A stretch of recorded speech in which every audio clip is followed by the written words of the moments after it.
programa para hoy.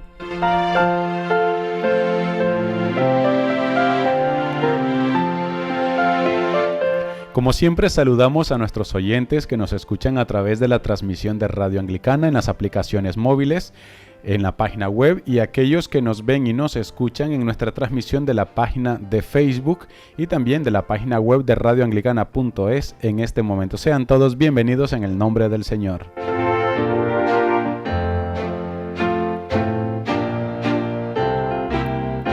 Después de un mes de estar utilizando y reutilizando el archivo de Radio Anglicana, ya que por motivos pastorales, tanto el reverendo Tellería como este servidor no hemos podido estar aquí pendiente, pero ya retomamos la normalidad, si Dios así lo permite.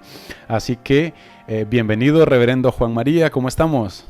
Hola, muy buenas tardes, reverendo Noel, y muy buenas tardes a todos, queridos radioyentes y querido equipo de Radio Anglicana. Efectivamente, ya ha sido un mes largo, en el que realmente hemos echado de menos nuestro programa, pero ahora, gracias a Dios, volvemos a retomarlo. Así es, totalmente.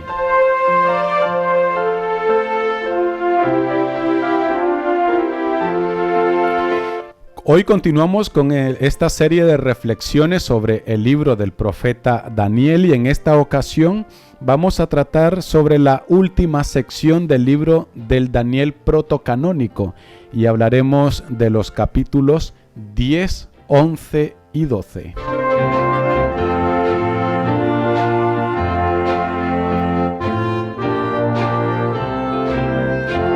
Antes de iniciar, como siempre, pedimos a nuestro hermano el reverendo Juan Mari si nos puede dirigir un breve momento de oración. Adelante, Juan Mari. Padre nuestro que estás en los cielos, después de este mes que hemos pasado, que ha transcurrido sin poder emitir directamente nuestro programa, te damos las gracias de nuevo, Señor, por poder hacerlo una vez más y poder estar en la compañía de todo este querido equipo y de todos nuestros amigos que nos escuchan a lo largo de todo el mundo. Y te pedimos también, Padre, que en esta tarde, en esta noche, lo mismo que en ocasiones anteriores, que seas tú quien bendigas, dirijas y hagas que este programa, Señor, responda a las necesidades que el pueblo de Dios se plantea de conocimiento de las Sagradas Escrituras y que a todos nos ayude en nuestra vida cristiana. Y te damos las gracias por escucharnos. En el nombre del Padre, del Hijo y del Espíritu Santo. Amén. Amén. Amén.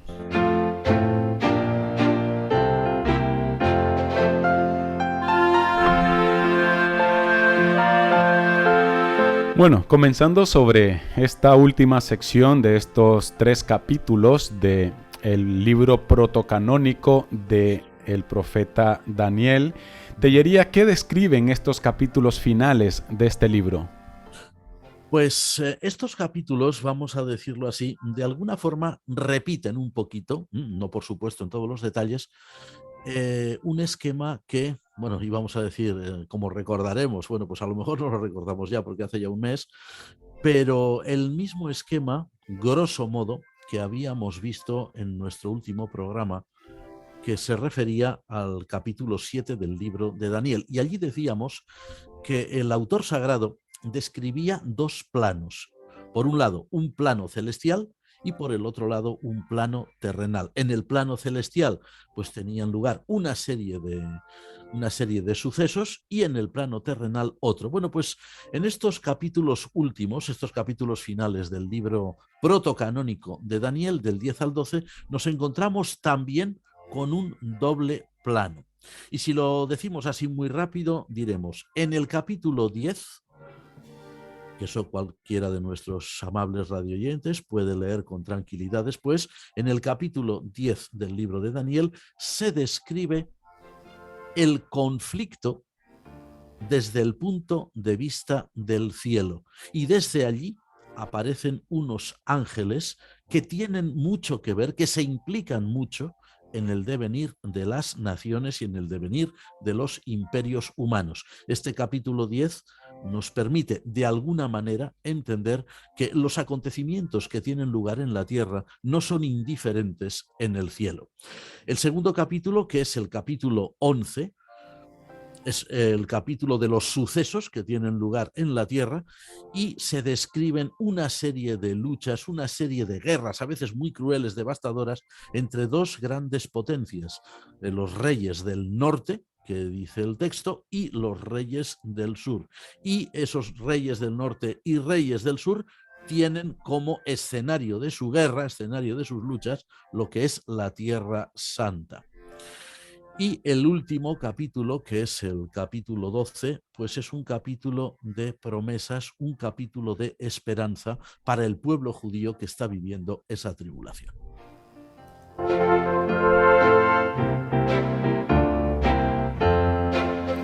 Muy bien detallada esta descripción sobre el contenido de estos 3 últimos capítulos de la parte protocanónica del libro de Daniel. Pero surge una inquietud, Tellería. ¿Por qué intervienen los ángeles? ¿Por qué esas intervenciones angélicas? Sí, desde luego que es una inquietud muy normal en cualquiera que lee el libro de Daniel u otros de las Sagradas Escrituras. Pero tengamos en cuenta una cosa. Toda la Sagrada Escritura, desde el comienzo del Antiguo Testamento hasta el final del Nuevo, nos deja entender con total claridad que los sucesos humanos no es algo que carezca de interés para Dios. Al contrario, Dios está realmente no solo ya interesado, sino también implicado en el desarrollo de la historia humana. Siempre se dice, Dios está directamente implicado en el desarrollo de la historia de la salvación, y es cierto, pero es que incluso la historia profana, o lo que nosotros llamaríamos historia profana, la historia política, económica de las naciones, también es de un gran interés de Dios. El libro de Daniel, que forma parte de los últimos libros escritos en el Antiguo Testamento, cuando el pueblo judío adquiere ya una conciencia muy desarrollada de que Dios no está solo en los cielos, sino que tiene toda una serie de ejércitos a su mando, ejércitos que cumplen sus órdenes, que son los espíritus que llamamos los ángeles. En esta parte concreta del libro de Daniel, bueno, y también en algunos capítulos anteriores, como ya habíamos visto, entendemos que los ángeles son los agentes, los mensajeros privilegiados de Dios. Por ejemplo, el libro de Daniel habla de Gabriel. Estos capítulos concretamente hablan de Miguel, el gran príncipe que está a favor de los hijos de su pueblo, es decir, del pueblo judío, por decirlo de alguna forma, el ángel tutelar, el ángel custodio del pueblo judío. Y estos ángeles también trabajan y también actúan conforme a los designios divinos en el devenir de los acontecimientos de las naciones. Es decir, cuando la historia humana la vemos desde el punto de vista meramente de aquí abajo de la Tierra, nos parece que todo es simplemente pues decisiones humanas o que simplemente son acontecimientos marcados por razones puramente terrenales, terrestres. Bien, cuando se descorre el velo, como hace el libro de Daniel, entendemos que al otro lado del velo hay también potencias superiores a los seres humanos, como son los ángeles, que intervienen directamente en la historia humana. Y siempre es conforme a un propósito. Y ese propósito siempre es de salvación y siempre es de bendición para la humanidad y muy especialmente para el pueblo de Dios.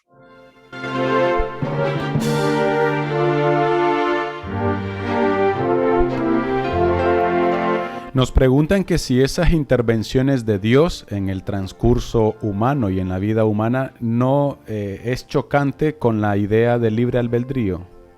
Ese es uno de los grandes... Me hace gracia la pregunta porque me la estoy haciendo yo 40.000 veces al día, ¿no? ¿Cómo será, cómo casa realmente la soberanía absoluta de Dios con la capacidad de decisión que tienen los seres humanos y, por supuesto, también los que dirigen las naciones, ¿verdad? Hay muchas cosas que realmente los seres humanos no entendemos. Iba a decir no entendemos bien. No, no es que no entendamos ni bien ni mal, es que sencillamente no entendemos. Y una de ellas es precisamente cómo casa la soberanía absoluta de Dios, que se manifiesta en una serie de designios. La Biblia nos presenta algunos, pero la Biblia solamente nos da unos pequeños retazos, ¿no? ¿Cómo casa esa soberanía absoluta de Dios que dirige realmente la vida de las naciones con la responsabilidad de los seres humanos, la responsabilidad de los gobernantes de las naciones cuando toman decisiones que son o que pueden tener un sentido trascendente, ¿no? O que pueden afectar incluso a la vida o a la existencia de otros seres humanos? No entendemos bien cómo se pueden conjuntar ambas realidades, pero es así. Por un lado está indiscutiblemente la responsabilidad humana. Los seres humanos tenemos capacidad decisoria sobre muchas cosas, sobre otras no tanto, ¿eh? Pero también está una soberanía de Dios que es absoluta, que ha trazado la historia de los hombres, que dirige la historia de los hombres y que encamina la historia humana hacia un fin concreto, que es la redención del género humano. Por lo tanto, está muy bien que nos hagamos todos este tipo de preguntas y que reflexionemos sobre ellas, pero poder dar una respuesta concreta o una respuesta que realmente nos solucione el interrogante, eso es realmente muy difícil. Es posible que al menos en esta vida no lo sepamos nunca.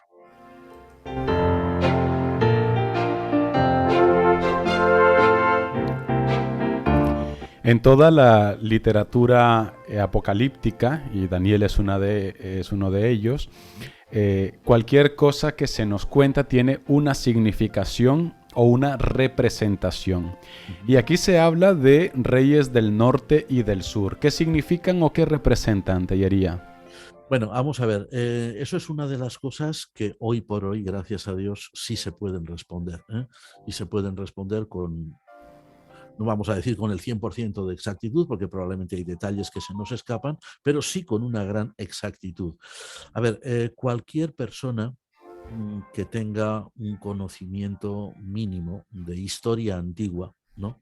Y si es creyente, sobre todo si es creyente, si ha leído, además de otras obras importantes, esos libros que se llaman libros de los Macabeos, el libro primero y el libro segundo de los Macabeos, que se encuentran en muchas ediciones actuales de la Biblia, son libros deuterocanónicos, comprenderá perfectamente que lo que está describiendo el libro de Daniel, especialmente en el capítulo 11, es el estado de lucha permanente, por desgracia fue así, que existió entre los monarcas greco-sirios, es decir, que eran los descendientes de Alejandro Magno, los macedonios y sirios que habían acompañado a Alejandro Magno y que después de la muerte de Alejandro habían constituido el gran reino sirio, que no solamente abarcaba lo que hoy llamamos Siria o el Líbano, y el Líbano, sino que se extendía por todo el Oriente Medio, es decir, lo que hoy es el Irak, también lo que es el Irán, que llegaba hasta la India, el Pakistán e incluso el Afganistán, países que hoy son, pues, sobre todo este último, pues bastante complicados, ¿no? Todo eso era la gran monarquía del norte, la gran monarquía greco-siria. Pensemos que es el norte para alguien que vive en la Tierra Santa, en la tierra de Palestina. Mientras que la zona sur, que estaba ocupada por el gran reino de Egipto, pero no por el antiguo Egipto de los faraones, sino por la nueva dinastía greco-egipcia, también descendiente de Alejandro Magno, que se estableció allí, pues entendemos perfectamente, y que está al sur, como decíamos, en relación con el territorio judío, con el territorio palestino, entendemos perfectamente que el capítulo 11 de Daniel, cuando está hablando de los reyes del norte y de los reyes del sur, está hablando de las luchas por el poder, las luchas por apoderarse de la tierra de Palestina y de otros lugares, pero especialmente de Palestina, por parte de los reyes del norte, que eran los de Siria, greco-sirios, y los reyes del sur, que eran los greco-egipcios. Alguien se preguntará, bueno, ¿y qué interés tenía Palestina para aquella gente? Pues un interés vital, un interés muy grande, puesto que Palestina era el corredor habitable. El resto de el Medio Oriente y la península arábiga son desiertos. Era el corredor habitable que permitía relacionar el norte, es decir, Siria, con el sur, es decir, Egipto, y que permitía, por supuesto, el tráfico de todas las mercancías, de todo el comercio de la época. Quien dominara Palestina tendría, desde luego, la llave de la riqueza de todo el Oriente. Es decir, eso justificaba esa guerra por intereses comerciales, esa guerra por intereses también políticos, que se daba entre los griegos del norte que vivían en Siria y los griegos del sur que vivían en Egipto. Y eso es lo que describe precisamente el libro de Daniel cuando habla de los reyes del norte y de los reyes del sur.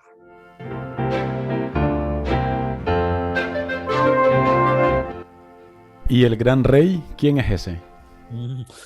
El gran rey es el rey del norte, pero el rey del norte, el último, el contemporáneo de la redacción definitiva del libro de Daniel, del que se habla, y desde luego con gran detalle, en los libros de los Macabeos, que es el monarca sirio, mejor dicho, greco-sirio, Antíoco IV Epífanes, que fue, según narran los libros de los Macabeos y también otra literatura histórica que no hemos mencionado antes, como las obras del autor judío Flavio Josefo, ¿no?, que fue el gran profanador del templo de Jerusalén, el gran enemigo del pueblo judío, que quiso hacer realmente un genocidio de los judíos, fue el antecesor de tantos genocidas contra el pueblo judío que han existido desgraciadamente a lo largo de la historia, y fue un hombre cuyas atrocidades fueron tantas que el pueblo judío vio en él al gran adversario de Dios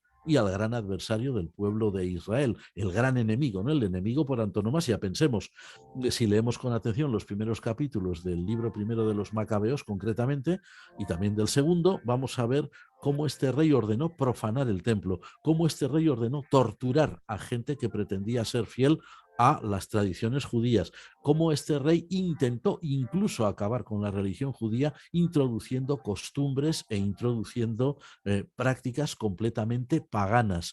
En fin, este hombre llevó a cabo verdaderamente un genocidio no solamente cultural, como a veces se ha dicho, sino también étnico. Los libros de los Macabeos nos hablan de masacres injustificadas totalmente, orquestadas por este soberano que era realmente, pues, una persona ebria de poder, y, como algunos han dicho, probablemente un loco. Hay un detalle muy curioso, ¿no?, en la historia, y es que el nombre de Antíoco Epífanes, Epífanes no era su nombre, era el sobrenombre, es probablemente el sobrenombre que se dio él mismo, ¿no? Epífanes en griego significa algo así como glorioso, ¿no?, es decir, distinguido, reconocido por todos. Sin embargo, sus súbditos, que lo odiaban, le llamaban, en griego lógicamente, Epímanes, no Epífanes, sino Epímanes. Epímanes en griego significa el demente. Parece ser que este hombre no estaba muy en sus cabales, y lo que él quería era, pues, construir un gran imperio. Él probablemente lo que pensaba era que tenía que restaurar todo el gran imperio de Alejandro Magno, no quedarse solo con lo que a él le había correspondido, que era el reino sirio, sino que quería hacerse con todo el mundo conocido. Vio en los judíos, que ocupaban aquel lugar estratégico del Medio Oriente, un enemigo a destruir, y por lo tanto se ensañó con ellos.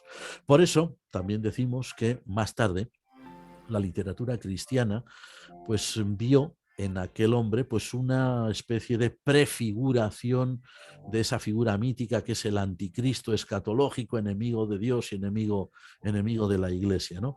Pero vamos, todo cuanto se dice en el libro de Daniel, sobre todo en esta última parte de su libro, en esta parte última del libro protocanónico, todo cuanto se describe en el libro de Daniel apunta a ese monarca despótico, a ese monarca cruel, a ese hombre que era realmente un auténtico asesino que abusaba de su autoridad, y que pretendió destruir al pueblo judío. O sea, no podemos leer el libro de Daniel en otra clave, como diciendo que aquí se está hablando de un rey futuro. No, se está hablando, y además, de una descripción perfecta del rey Antíoco IV Epífanes, el gran enemigo del pueblo judío en el siglo II antes de Cristo.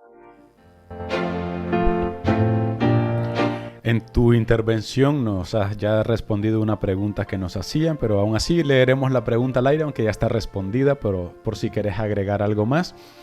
¿Mm? En estos últimos capítulos del libro de Daniel recalca que los reyes hacían su voluntad, uno tras otro, cada vez más terrible para el pueblo, hasta narrar que Antíoco se proclama Dios encarnado. ¿Era este un rey anticristo? Era la pregunta. Sí, lógicamente. A ver, cualquier ser humano, cualquier ser humano, y máxime si ejerce autoridad, ¿verdad? En algún momento, en algún lugar. Cualquier ser humano que pretenda arrogarse eh, características divinas, o bueno, como muy bien dice este amigo nuestro, que pretenda ser Dios encarnado, Amiga. amiga, perdón, que pretenda ser Dios encarnado o representar la divinidad, o que la divinidad está actuando a través de él o que vive a través de él, automáticamente se convierte en lo que algunos teólogos llaman un antidios. Y claro, si nosotros en la era cristiana, pues, o en la dispensación cristiana, como dicen algunos, en el mundo cristiano, en la cristiandad, surgiera algún gobernante, gracias a Dios todavía no ha surgido ninguno, pero si alguna vez alguna persona suficientemente demenciada como para creerse Dios ocupara un puesto de enorme autoridad, sería desde luego un antidios y un anticristo perfecto, evidentemente. Lo que ocurre es que también tenemos que decir algo aquí en relación con este tema. Cuando el Nuevo Testamento nos habla del anticristo, lo hace concretamente San Juan Apóstol, es el único que habla de este asunto, además mencionándolo por nombre. San Juan Apóstol dice en su primera epístola, y si la memoria no nos engaña también en la segunda, dice que no es que haya un anticristo, sino que hay muchos. Y dice, y todos han salido de nosotros ya en su momento, que era el siglo I al final o principios del siglo II. Lo que da a entender claramente que la tentación de colocarse en lugar de Dios es algo que forma parte de nuestra desgraciada condición humana en este sentido. Desde luego, Antíoco IV fue, de todos los monarcas enemigos del pueblo judío, el antidios más, diríamos, más descarado.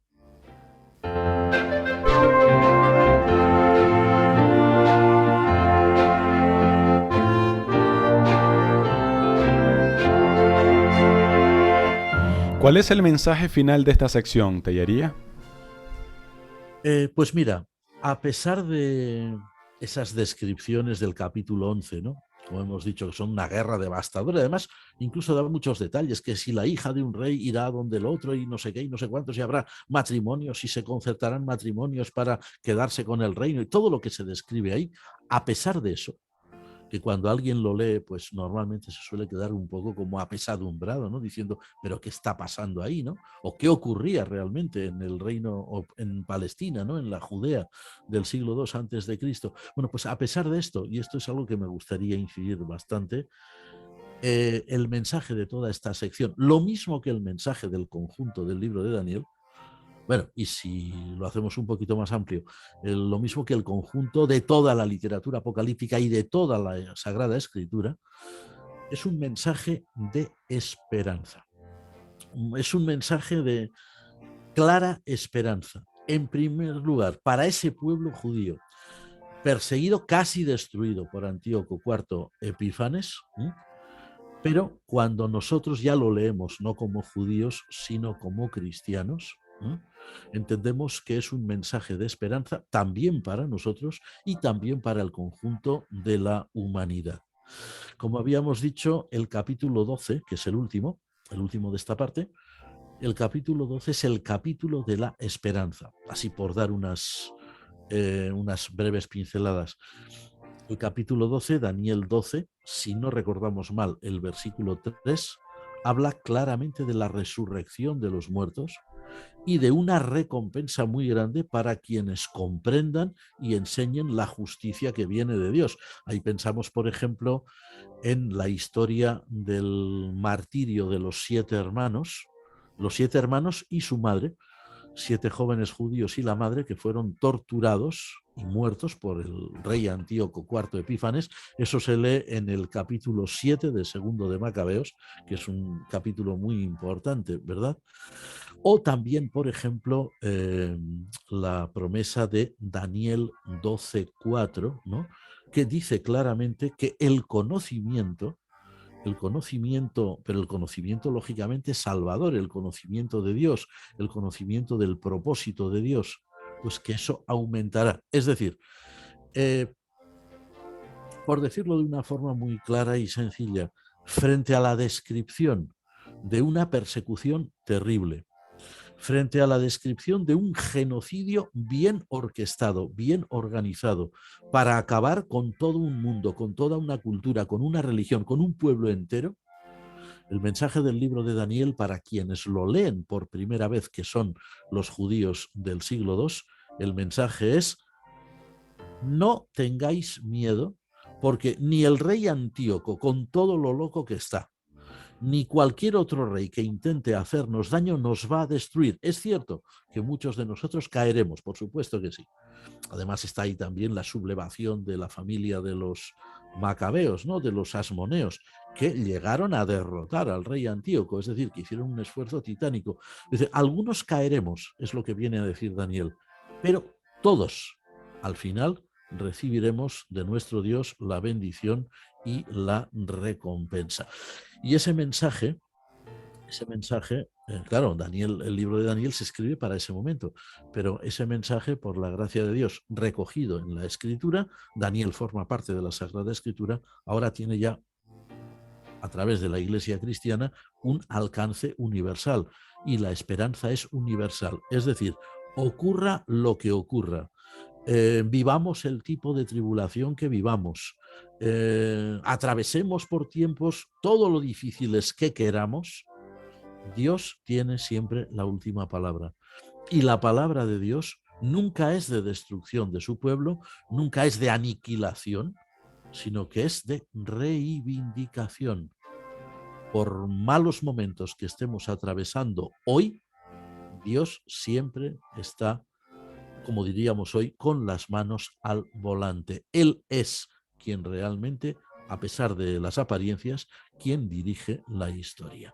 Y este mensaje de esperanza, que es el mensaje del Evangelio finalmente, es el que nosotros como Iglesia debemos transmitir. El libro de Daniel, si lo recordamos, y lo habíamos dicho hace ya mucho tiempo cuando iniciamos estos programas sobre el libro de Daniel, decíamos que contenía lo que se llama la teología de la historia. Es así como habían dicho algunos estudiosos de épocas pasadas. Bien, pero teología de la historia significa que Dios es quien dirige realmente la historia de los hombres. No solo la historia de la salvación, sino también la historia general del mundo. Y esa historia tiene siempre como punto final, tiene siempre como objetivo, tiene siempre como punto focal la redención, la reivindicación, la redignificación del género humano. Nos preguntan que si podríamos decir que este capítulo 12 equivaldría al Apocalipsis del Antiguo Testamento o el libro de Daniel en su conjunto. Sin duda, no hay ninguna duda de que es así. Pero no es que sea solamente, este capítulo 12, es que cualquier obra de género apocalíptico del Antiguo Testamento, por ejemplo Daniel, que estamos viendo, por ejemplo Ezequiel, que vimos hace algún tiempo, por ejemplo el libro de Joel, por ejemplo el libro de Zacarías y algunos otros más, o lo que llaman el Apocalipsis de Isaías. A ver, es Isaías capítulos 24 al 27, todo ello, si vamos leyendo cada uno de ellos de forma con atención, quiero decir, de forma tranquila, de forma reposada, no lectura rápida, ¿no? De estas que a veces se hace casi devocional, ¿no? O casi ritual. No, una lectura reposada, reflexiva de todos estos textos apocalípticos nos dan a entender claramente que el mensaje de Dios, a través de esta clase especial de literatura bíblica, es siempre un mensaje de esperanza. Y por supuesto es el equivalente al Apocalipsis que encontramos en el Nuevo Testamento, Apocalipsis de San Juan, o también otros pasajes apocalípticos que hay en el Nuevo Testamento, como por ejemplo lo que se ha dado en llamar el Apocalipsis sinóptico, ¿no? Cuando el gran discurso en el que Jesús habla de la destrucción de Jerusalén. Siempre es para dar confianza, para transmitir esperanza, para transmitir fe al pueblo de Dios.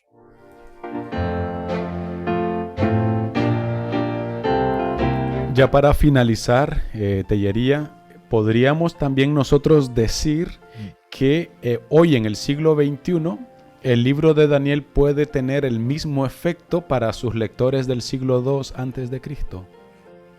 Sí, y muy especialmente para lectores del siglo XXI, lectores, vamos a decir, lectores cristianos del siglo XXI que estén pasando o que estén viviendo momentos de persecución, momentos de angustia, momentos de tribulación. Desgraciadamente, las noticias no suelen ser muy abundantes en este sentido. De vez en cuando se oye algo, pero hoy en día, especialmente en el Medio Oriente, existen cristianos perseguidos. No un cristiano anónimo o un cristiano individual que ande por ahí, no, sino incluso comunidades enteras que están siendo perseguidas. Pensemos, por ejemplo, en los cristianos sirios, precisamente. Pensemos en los cristianos que viven en el Irak, que se sospecha que muchos de ellos han muerto por el califato islámico, pero no porque el califato islámico los quisiera eliminar a ellos de forma especial, ¿no? El califato islámico a quien más elimina es a sus propios hermanos musulmanes, ¿no? Pero también este tipo de cristianos orientales también sufren persecución, y también en algunos otros lugares. Por ejemplo, en China, que ahí no es una persecución de una religión hacia otra, sino una persecución de tipo político, ideológico también, ¿no? O en algún otro país. El libro de Daniel siempre a cristianos perseguidos, eso ya sucedía en la antigüedad, es un libro que ha transmitido ánimo, que ha transmitido lo que decíamos, esperanza. Y para los que, por la gracia de Dios, hoy en nuestros países occidentales no estamos sufriendo ese tipo de persecución, de todas maneras el libro de Daniel o toda la literatura apocalíptica en general siempre nos tiene que transmitir esperanza. Y debemos estar agradecidos por ello. Mira, por decirlo de una forma así, ya casi lapidaria, ¿no? No debiéramos nunca caer en el error de algunos grupos que pretenden buscar en la literatura apocalíptica mapas proféticos para el futuro, porque esa no era su finalidad, ¿no? Eso ya lo dijimos también en su momento.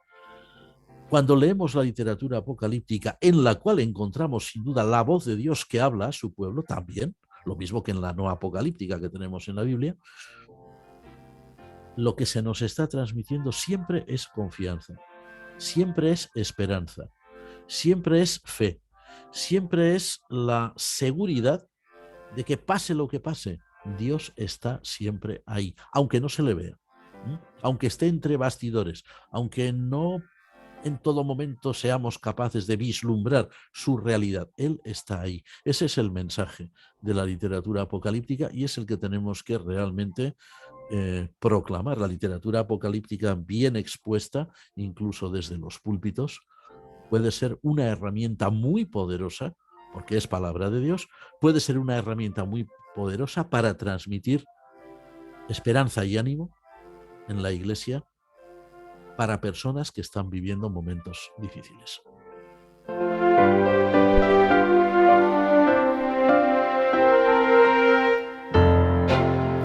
Bueno, queridos hermanos, hemos llegado al final de nuestro programa de hoy, esperando que haya sido de bendiciones en vuestras vidas. Agradecemos a nuestros oyentes, a todos aquellos que nos han estado reportando sintonía, que nos han estado dando gracias por el programa, felicitando también al reverendo Tellería por este programa, a los que han intervenido también con dudas y comentarios. Recordarles que todos los demás capítulos del libro de Daniel que ya hemos emitido, los programas anteriores que ya hemos emitido, los tienen disponibles en nuestro canal de YouTube de Radio Anglicana. Allí hay una sección especial con el título de Daniel. Ahí pueden encontrar todos los libros o los programas anteriores que hemos tenido sobre este libro de Daniel. Les adelantamos dentro de 8 días, si Dios así lo permite y todo va bien, vamos a finalizar dentro de 8 días con esta sección del libro de Daniel y hablaremos de los suplementos griegos de Daniel o la parte deuterocanónica de Daniel, que serían los capítulo 3, versículos del 24 al 90 y capítulo 13 y 14, que serían los suplementos griegos de Daniel, que así se le conocen en algunas Biblias interconfesionales. Así que dentro de 8 días, si Dios lo permite, seguiremos con Daniel y finalizaremos también con las reflexiones de este libro. Un adelanto, Tellería, después de Daniel, ¿qué vamos a tener? Bueno, pues estamos preparando ya una de las cosas que hemos hecho estos días, que no podíamos tener el programa de radio por cuestiones diversas, pues estábamos empezando también ya a mirar lo que haríamos después. La idea es el Evangelio según San Marcos. Estupendo, pues vamos a tener reflexiones sobre Marcos, así que el programa siempre sigue siendo de gran interés. Agradecemos a todos los hermanos que durante este mes, básicamente todo el mes de noviembre, estuvieron muy pendientes, estaban preocupados pues pensando de que estabas malito, que te habías enfermado, te estaban orando por ti y luego se quedaban tranquilos que era por razones pastorales, por motivos pastorales que no estábamos. Así que muchísimas gracias. Tellería, si quieres decir algo.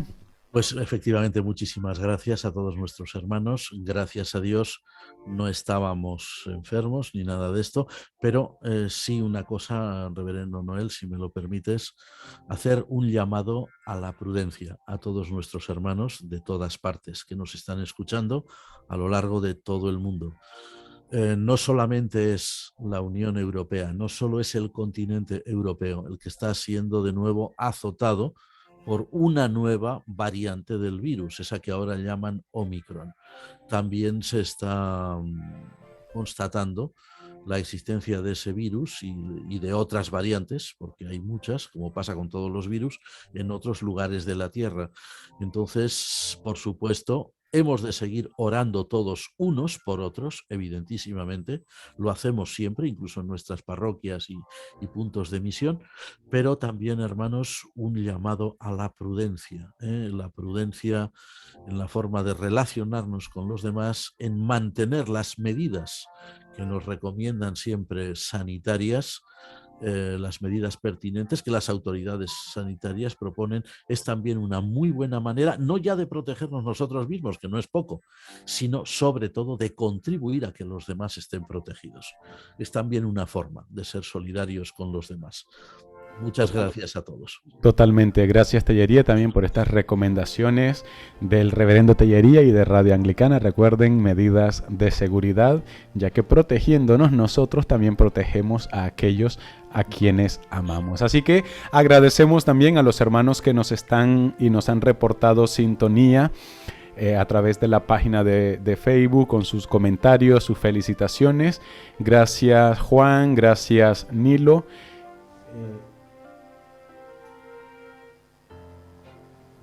También gracias, Elizabeth, que han estado reportándonos sintonías en nuestra página de Facebook, ahí dejando también sus comentarios en este momento de transmisión en directa, y todos aquellos que nos han visto y nos han escuchado a través de la web o en las aplicaciones de Radio Anglicana.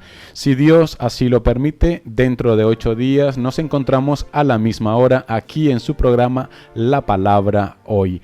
Alabado sea Jesucristo. Amén. Amén.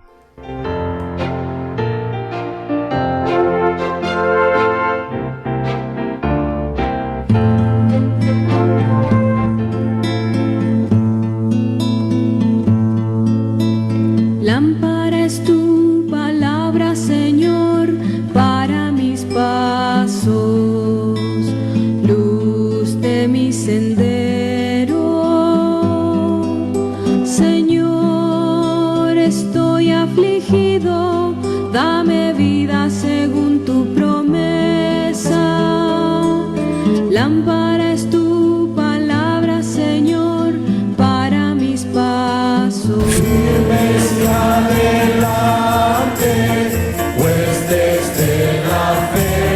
Usted está en sintonía de Radio Anglicana, transmitiendo vía internet en www.radioanglicana.es. También puede escucharnos en su dispositivo móvil, descargando nuestra aplicación para Android e iOS.